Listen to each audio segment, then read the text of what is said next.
No voy a engañarme a mí mismo. Por un brevísimo instante pensé en cancelar la misión y volver a casa. ¿Qué podíamos hacer nosotros tres contra un ejército de cadáveres contaminados? Ya estábamos más cerca. Will trató de contactar con la radio, abrió el micrófono y llamó. No oímos nada, pero aquella radio no era tan potente como la del Hotel 23. Tal vez aún vivieran.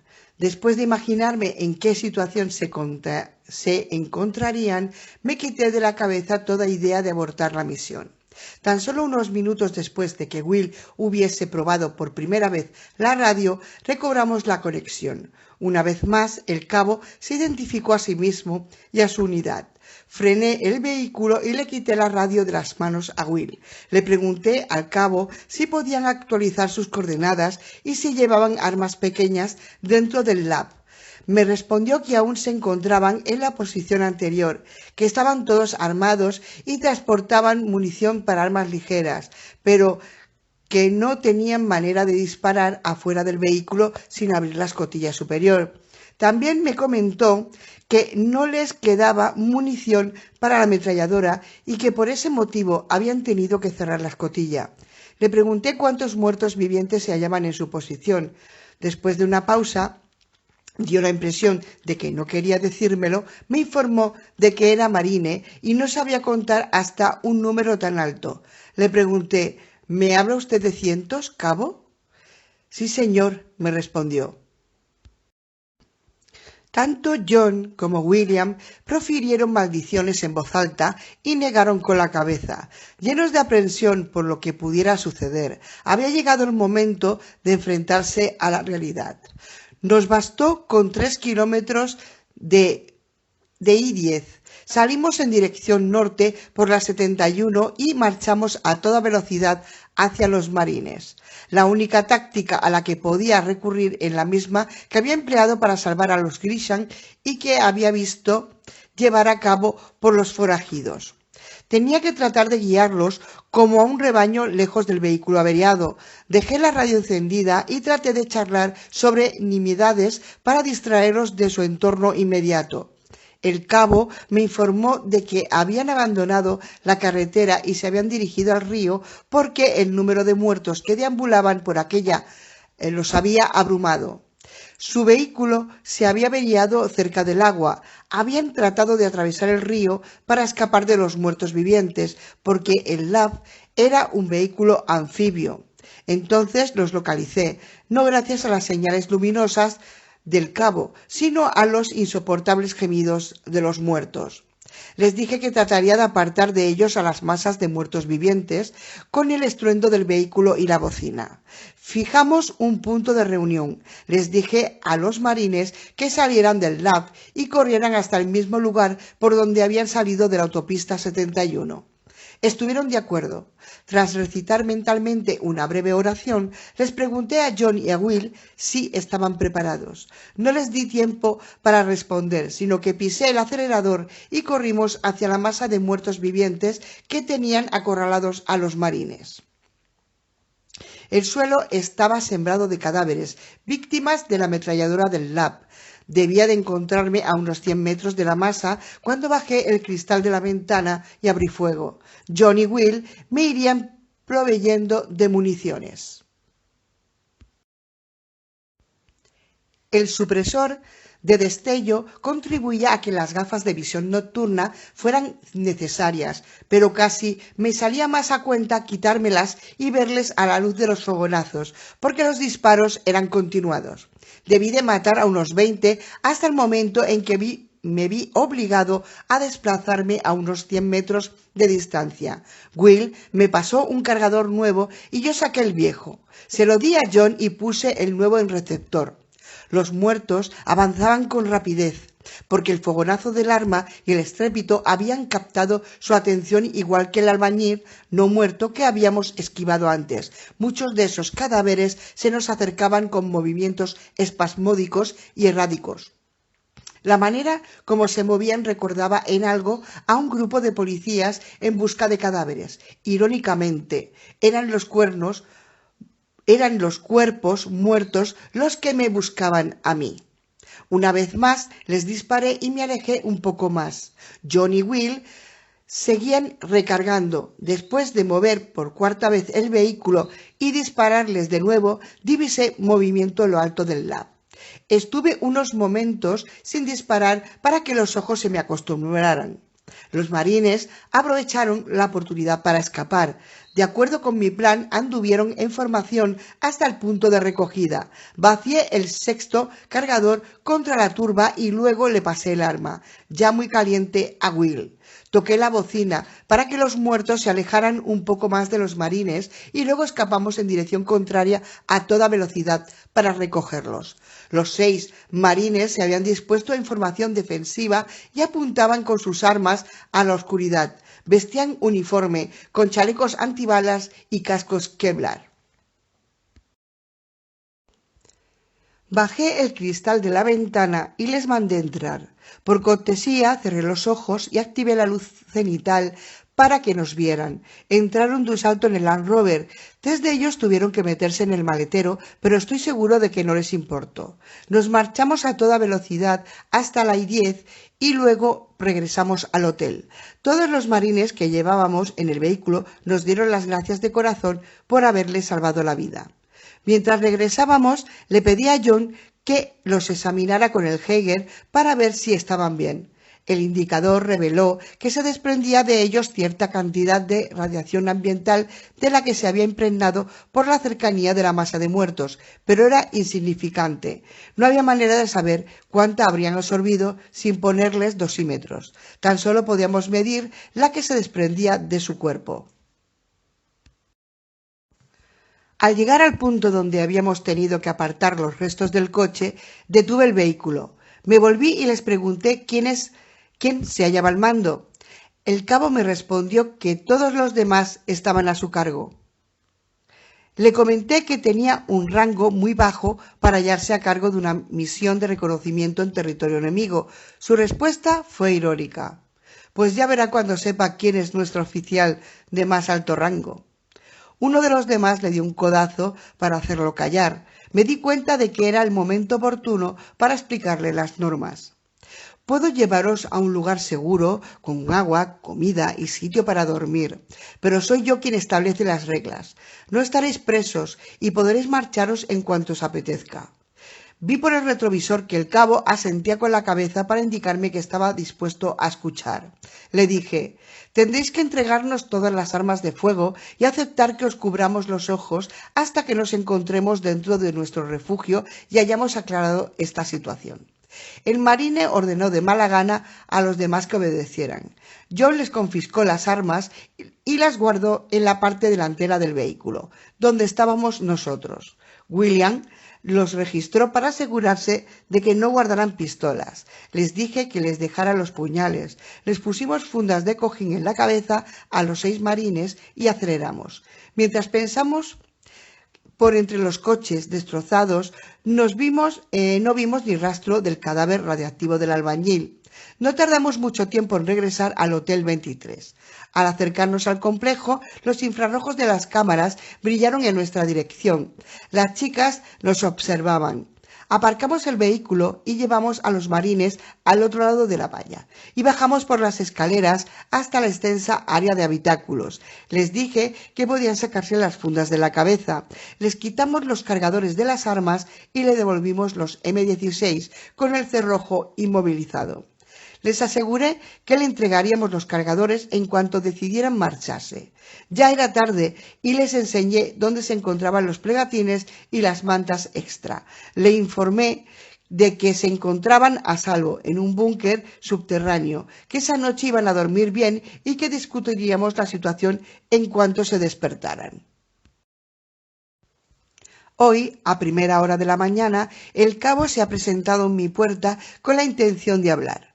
No ha querido decirme dónde se encuentra su unidad, pero sí me ha explicado que no quedan muchos supervivientes. Le he dicho que podía emplear nuestras radios para contactar con su oficial. Sin embargo, no dejaré que sepan dónde se encuentra este complejo. Le he propuesto que se queden otro día y piensen lo que quieren hacer, y que coman y beban bien antes de decidirse a marcharse. No sé cómo se llaman los demás marines, salvo por los apellidos que llevan bordados en los galones del uniforme. Ahora mismo juegan a las cartas en el área de habitáculos. He oído que uno de ellos comentaba lo confortable que es este lugar en comparación con su base. Me pregunto cuántos militares seguirán con vida. Una parte de mí querría contarles quién soy. 1 de julio, 22:24. El cabo Ramírez y los otros 5 marines se han marchado esta mañana. Anoche me senté con ellos y charlamos durante horas. Son todos jóvenes. Se llaman Ramírez, Williams, Bourbonnais, Collins, Akers y Mull. No me he aprendido sus nombres de pila porque no me ha parecido que fueran a servirme para nada. Al preguntarles por su comandante y su base, no me han querido responder. Ramírez me ha objetado que nosotros tampoco queremos que ellos conozcan la ubicación de nuestra base. He tenido que darle la razón. Le he preguntado a Ramírez por el gobierno, por si había sobrevivido a alguna forma de administración. Me ha respondido que las últimas órdenes gubernamentales les habían llegado a principios de febrero. Ramírez no pensaba que hubiera sobrevivido ningún órgano de gobierno civil. Había oído rumores de que el refugio subterráneo del presidente se había infectado desde dentro. Eso explicaría el último mensaje de la primera dama después de la muerte del presidente. Le he preguntado cómo es posible que una unidad tan grande como la suya haya sobrevivido tanto tiempo sobre tierra. El cabo me ha sonreído con presunción y me ha dicho: somos marines, sabemos apañárnoslas. Se lo había preguntado con la intención de que me dijera con qué efectivos contaban. Se ha dado cuenta. Es joven, pero inteligente. Esta mañana, hacia las 10:30 horas, los marines, John y yo, hemos partido con 2 vehículos. Les hemos puesto las fundas de cojín en la cabeza y los hemos guiado hasta el Land Rover. John nos ha seguido con el Bronco. Hemos conducido en círculos y hemos hecho todo lo posible para despistarlos. Estoy casi seguro de que son gente honrada, pero no tenemos ni idea de cómo será su comandante. No hemos tardado mucho en llegar al punto donde habíamos convenido que los dejaríamos, un punto desde donde sabrían regresar a su base. Al llegar, les hemos sacado las fundas de cojín de la cabeza y les hemos devuelto los cargadores. John había dejado el Bronco en marcha. Nos hemos despedido y entonces ellos han montado en el Bronco. Uno de los marines más jóvenes ha bajado el cristal de la ventanilla y me ha dicho: le agradecemos su hospitalidad, señor. Por el énfasis con que ha pronunciado la palabra señor, me he dado cuenta de que sabía algo, aunque tal vez hayan sido mi paranoia y mi sentido de culpabilidad. Los demás han seguido el ejemplo del joven marine y juraría que Ramírez me ha hecho un saludo de visera antes de pisar el acelerador y alejarse por las tierras baldías donde moran los muertos vivientes. Luz de Klieg, 5 de julio. 22:19. Hemos estado muy atareados en el Hotel 23, un día después de que los marines se marcharan. Empezamos a captar retransmisiones en UHF. Luego, a la mañana del día siguiente, avistamos un convoy de LAB y Jumbe que se alejaban en la misma dirección que había seguido pocos días antes el vehículo de Ramírez, antes de que tuviéramos que rescatarlos. No sé cómo tengo que interpretarlo. Tal vez tratarán de recuperar el vehículo averiado, porque es muy valioso y en la situación actual prácticamente irreemplazable. Más de una vez se me había ocurrido que podríamos ir a buscarlo. Había abandonado la idea porque ese vehículo debe de pesar, literalmente, varias toneladas, y habría sido imposible ir hasta allí con el Land Rover, sujetarlo con la cadena y arrastrarlo en primera hasta el complejo. Los marines sí podrían hacerlo. A la vista del convoy militar estaba claro que disponían de un buen número de vehículos de gran potencia que se encargarían de ello.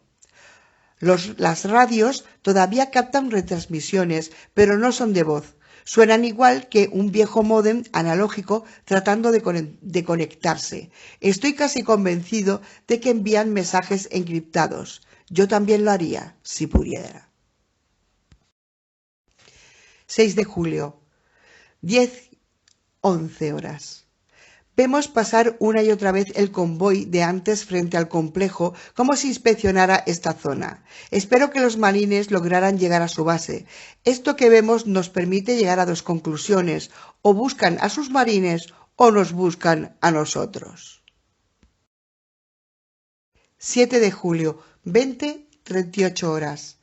Acabo de recibir un mensaje radiado del ejército.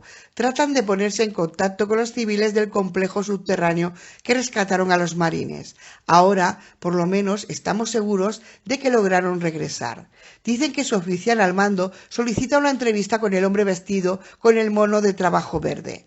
No les hemos contestado y apuesto a que deben de retransmitir cada pocos kilómetros para ver si captamos su señal. Desconfío de las intenciones de los marines a causa de las evasivas, por otra parte comprensibles, con las que me respondieron cuando traté de sonsacarles información. En realidad, no sé con qué podemos encontrarnos, pero estoy seguro de que tarde o temprano se les ocurrirá echar un vistazo en el área cercada por la valla metálica ante la cual han pasado tantas veces, el Hotel 23. 11 de julio, 21:21. El ejército aún se encuentra por esta zona. A juzgar por la información que hemos entresacado de las conversaciones por radio que mantienen en líneas no encriptadas, parece que han montado un campamento cerca de aquí que les servirá como base para buscarnos. Han grabado un mensaje y lo retransmiten en la mayoría de frecuencias, incluida la de petición de auxilio. Hace un par de días nos reunimos todos y llegamos a la conclusión de que lo mejor será hacer un esfuerzo para impedir que los militares nos encuentren. No lo tendrían muy difícil para descubrir nuestro paradero y estoy seguro de que entonces acabarían por entrar en el complejo con tácticas análogas a las que emplearon los forajidos civiles. Simplemente abrirían una entrada con explosivos de elevada potencia en vez de instrumentos de corte. Los muertos vivientes se están reuniendo una vez más frente a la puerta de entrada, en un número creciente. Hace una semana tan solo debían de ser 10 o 15. Ahora los hay a docenas en torno a las pesadas puertas de acero por las que se accede al complejo. Hace ya unos días que al llegar la noche apagamos la visión nocturna por infrarrojos para reducir las probabilidades de que los marines detecten los rayos con sus propios dispositivos. Eso nos ha obligado a tener controlada la actividad de cualquier ser vivo con los sensores termales. Así pues, fue como detectamos al pequeño grupo de marines que anoche pasó a 350 metros del complejo. Se acercan cada vez más, pero por el motivo que sea, aún no se han fijado en la cerca metálica, ni el silo abierto que revela la presencia del Hotel 23. Algo me dice que podrían estar al corriente de lo que hay aquí y que quizá hayan tenido o hayan venido a explorar la zona en busca de puntos débiles. Durante la noche, John suele estar atento tan solo a unos pocos canales de alta frecuencia. Va cambiando de uno a otro aleatoriamente, por si de esta manera logra captar una transmisión que en circunstancias normales le pasaría inadvertida. Anoche descubrió una. Había muchas interferencias, pero John jura que oyó decir: base de la Fuerza Aérea Andrews. Andrews se encuentra muy cerca del Distrito de Columbia. Yo creía que el Distrito de Columbia había desaparecido bajo las bombas atómicas, igual que Nueva York. No sé cuánto tiempo aguantaremos hasta que el ejército nos descubra. Me imagino que podría llegar un momento en el que se rindieran, pero me parece improbable. Otra cuestión que me preocupa es que sus mensajes no mencionan en ningún momento el nombre y el rango de su oficial al mando. Quizá prefiera conservar el anonimato, igual que yo. Asedio. 14 de julio, 19:40. Los marines supervivientes que se encontraban en esta zona nos han descubierto. 15 vehículos militares han aparcado cerca de aquí y se han oído de nuevo disparos contra los muertos vivientes en las cercanías del Hotel 23. No han hecho ningún intento de sabotearnos las cámaras y por eso hemos podido observarlos en detalle. 6 de los 15 vehículos son LAP. También llevan algunos Hammer militares e incluso un todoterreno de 4 ruedas. Entre los 15 no he contado el todoterreno ni la moto, igualmente todoterreno de color verde oliva. A primera vista, todos ellos llevan el camuflaje digital estándar propio de los marines, de lo que se deduce que aún debe de existir cierto orden en la unidad. La radio repite el mismo mensaje sin cesar. No logro contarlos porque los muertos se encuentran entre ellos y tratan de convergir. Estas criaturas a las que se enfrentan los marines que están fuera no son como las que tuve que esquivar durante la pasada misión de rescate. Lo presiento. Si tuviera que enfrentarme a un ejército de no muertos irradiados, me derrotarían o bien con su movilidad algo superior a la de los demás de su especie, o bien con su carga radiactiva. En cambio, el pequeño número que está ahí fuera no supondrán ningún problema para quien tenga que acabar con ellos. Podríamos escapar por la salida alternativa y abandonar el Hotel 23 para siempre, y no llegaríamos a saber si esos militares de ahí están de nuestro lado. También podríamos quedarnos y luchar o tal vez tratar de comunicarnos con ellos. Tenemos las radios apagadas y no pensamos encenderlas si no es absolutamente necesario. En ese momento no tratan de entrar y tampoco hacen gestos a las cámaras. El sol se va a poner dentro de unas horas y tengo la impresión de que sí quieren entrar por la fuerza. Lo harán en la total oscuridad de la noche. Hay algo que está claro. Una cosa es derrotar a unos bandidos idiotas con un tiro de la suerte, pero hacer frente a un par de docenas de marines norteamericanos bien pertrechados es otra muy distinta. 17 de julio, 22:36. En un primer momento las negociaciones fueron corteses. Luego empezaron las amenazas y éstas a su vez culminaron en violencia. Empezaron con mensajes por radio dirigidos a los del búnker. Luego plantaron los explosivos, los colocaron, pero no los hicieron estallar. Querían entrar sí que les opusiéramos resistencia. Al ver que los marines introducían una carga explosiva tras otra en el silo, no me quedó otro remedio que tratar de hablarles por radio. Encendí el micrófono y les dije: transcribo la conversación con la máxima fidelidad posible. A los hombres que tratan de apoderarse por la fuerza de estas instalaciones, les decimos, por favor, que cesen en sus acciones hostiles si no quieren que nos veamos obligados a contraatacar. Yo había pensado que les oiría reírse por la radio, pero eran profesionales. Aquí no hay nadie que quiera violencia, tan solo queremos hacernos cargo del complejo. Es propiedad del gobierno estadounidense y tenemos derecho a reclamar tales propiedades, de acuerdo con las leyes federales vigentes y las órdenes del Ejecutivo. Tan solo les exigimos que nos permitan acceder a ellas. Nadie va a sufrir ningún daño. Entonces fui yo quien quise reírme de ellos por la radio. Estábamos empatados. Era imprescindible que hablara en persona con el comandante de la unidad. Se lo solicité y me respondieron con excusas y evasivas. El oficial al mando se encuentra en su base y no está presente. Pedí que la persona que me hablaba se identificase.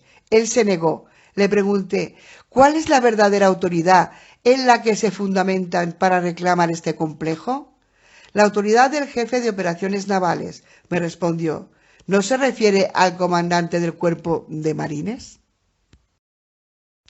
En un primer momento se hizo un silencio y luego la voz metálica habló de nuevo y me dijo: el comandante se halla en paradero desconocido. Entendemos que se encuentra con sus colegas del Estado Mayor en un lugar seguro y también con el resto de los líderes de la nación, todos muertos. Así pues, ¿ahora ustedes se encuentran bajo el control operativo naval? Somos el Cuerpo de Marines, Departamento de la Armada. En ese momento sí que hubo una risa audible. No me pareció que tuviera ya ningún sentido ocultar que habíamos sido nosotros quienes habíamos salvado a Ramírez y a sus hombres. Seguramente los marines ya sabían que habíamos sido nosotros y por eso le pregunté: ¿cómo están Ramírez y los otros hombres que salvamos del lab averiado? Están bien, y ahora mismo uno de ellos se encuentra con nosotros. Ramírez ha regresado al campamento base y sirve en la defensa del perímetro, pero hay algo que habría querido entregarle cara a cara. Con toda la seguridad que fui capaz de transmitir por la radio, le grité al micro: «Póngame ahora mismo con un oficial comisionado, marine». «No puedo». «¿Por qué no?» «Porque no tenemos ninguno. Quiero decir que no tenemos ninguno aquí». El marine se había delatado. Empecé a preguntarme quién sería la persona que de verdad comandaba a esos hombres. Seguimos con las provocaciones hasta que por fin convencí al marine que hablaba por radio para que me pusiera con el suboficial de más alto rango que estuviera con ellos. El sargento de armas Hadley se puso al habla. El sargento me gritó: «Hagan el favor de escucharme. Necesitamos ese complejo como puesto de mando avanzado, porque aún quedan esperanzas. En estos momentos se están trazando planes para que lo que queda del ejército estadounidense acabe con esas criaturas y recupere el país». Le pregunté si habían comunicado muy a menudo con el jefe de operaciones navales. «Establecemos comunicación regular con su portaaviones por radio de alta frecuencia, aunque con muchas interferencias.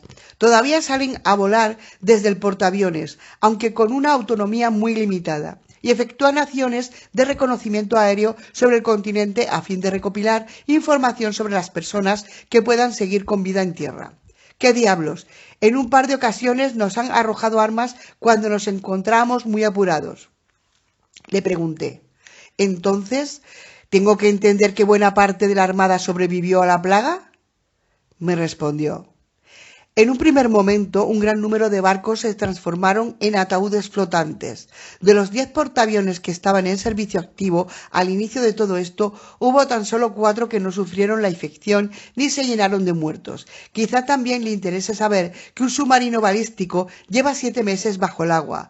Viven de huevos en polvo, fruta y carne seca. Es el último lugar donde todavía se mantiene el ciclo de vida normal. Ahí dentro aún es posible morirse y no volverse a levantar». Le pregunté al sargento de armas qué había querido decir. Me respondió: «Era un submarino con capacidad nuclear que se encontraba bajo el agua cuando todo esto empezó, y por eso no le ha afectado eso que hace que los muertos se levanten.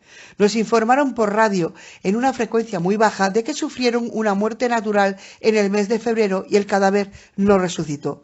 Al cabo de 24 horas de observación, su médico puso el cadáver en la nevera y lo inmovilizó con redes.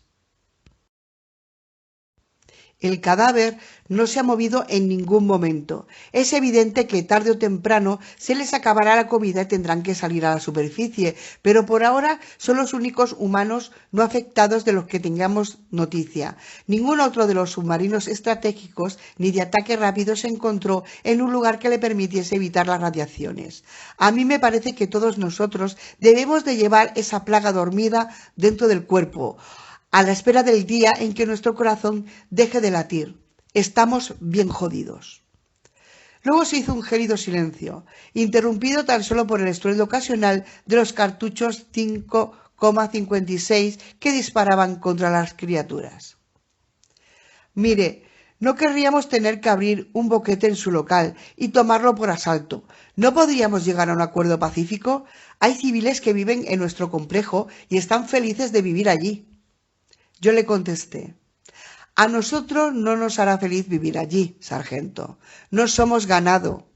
Hemos sobrevivido por nuestra cuenta desde el principio, desde mucho antes de encontrar este silo». «Me tiene usted impresionado, pero eso no impide que el complejo donde viven se halle bajo jurisdicción militar». «Sargento, no me ha dado usted ninguna prueba de que no sean ustedes un grupo de desertores sin sanción gubernamental. Fueron las decisiones y las vacilaciones del gobierno las que nos metieron en esta mierda y nos llevaron casi hasta el punto de extinción». «Sí, sargento, no le diré que se equivoque del todo, pero fuimos nosotros los que encontramos este sitio y no queremos vivir bajo un puño de hierro, aunque ese puño sea el ejército estadounidense. Me respondió con un «pues muy bien», y la comunicación se interrumpió. Todo esto ocurría la noche del 16, 2 horas después de que cesaran las comunicaciones por radio. Hicieron estallar la primera de las cargas que tenían en el silo. No produjo ningún efecto, salvo una grieta apenas perceptible en los 20 centímetros de grosor de la ventana de cristal instalada en la puerta de entrada. Luego se produjo otra explosión y luego otra.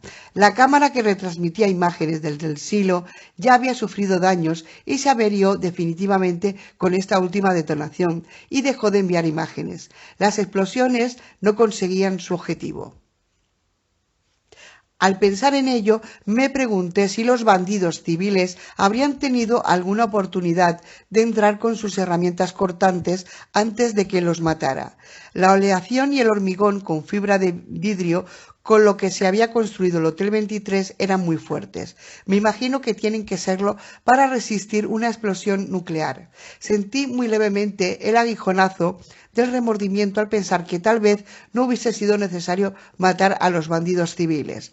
Tal vez hubieran desistido por sí mismos al darse cuenta de que no lograban nada con sus herramientas. Tal vez así no habrían tenido que ver andar a sus cadáveres abrasados. La razón me dice que se lo tuvieron merecido. Me dolieron todas las sinapsis. El sonido de otra explosión me apartó de estos pensamientos. Sentí un ligero cambio de presión. Este cambio me hizo apretarme la nariz, cerrar la boca y expulsar aire para aligerar la presión sobre los oídos. La explosión no causó daños en la estructura del complejo, pero sí había provocado vibraciones en la aleación suficientes para producir un cambio repentino en la presión interior. Jan y Tara estaban muy preocupadas ante la posibilidad de que las capturasen y las enviaran a un campamento militar. Temían que las emplearan como cobayas en sus experimentos. Yo no iba a permitirlo. Las explosiones no las tranquilizaron en absoluto. Laura lloraba y Annabel aullaba de miedo y escondía el rabo entre las patas cada vez que se producía una nueva explosión. Al cabo de 30 minutos las explosiones cesaron. Seguramente se les habían terminado los explosivos. La radio crepitó de nuevo. ¿Habéis tenido suficiente? ¿Por qué no abrís las puertas y salís en son de paz? No os haremos ningún daño. Le pregunté al sargento de armas si le importaba que no abriéramos la puerta hasta el amanecer, porque queríamos tener tiempo para recoger nuestras pertenencias. Se lo tragó. Reuní a los adultos y empezamos a discutir cuáles eran las cartas que podíamos jugar en esa situación. No teníamos muchas opciones. Cabía la posibilidad de huir de nuevo y buscar otra posición defendible, pero no encontraríamos ninguna que se pudiese comparar con el Hotel 23. Habríamos tardado años en construir una edificación igual de resistente y segura. Jan propuso que nos marcháramos con la avioneta. Le dije que la Cessna no podría llevarnos a todos y aún menos cargar con el equipamiento, y que esa opción quedaba descartada. Además, el estado de la avioneta no era óptimo. Había perdido el freno de un lado. Era medianoche y teníamos 6 horas para pensar en algo. Me volví hacia John, que siempre se sacaba ideas de la manga. Me dijo que no teníamos una salida plausible. Yo no estaba seguro de que el enemigo tuviera noticia de la existencia de una salida alternativa, pero vimos vehículos aparcados en esa zona, cerca de la valla. Probablemente la habían localizado. La puerta frontal era una opción decente, pero al otro lado había un grupo creciente de muertos vivientes que golpeaban los batientes. La otra opción era confiar en los marines. Si respetaban la palabra dada, nos dejarían marchar después de tomar posesión del complejo.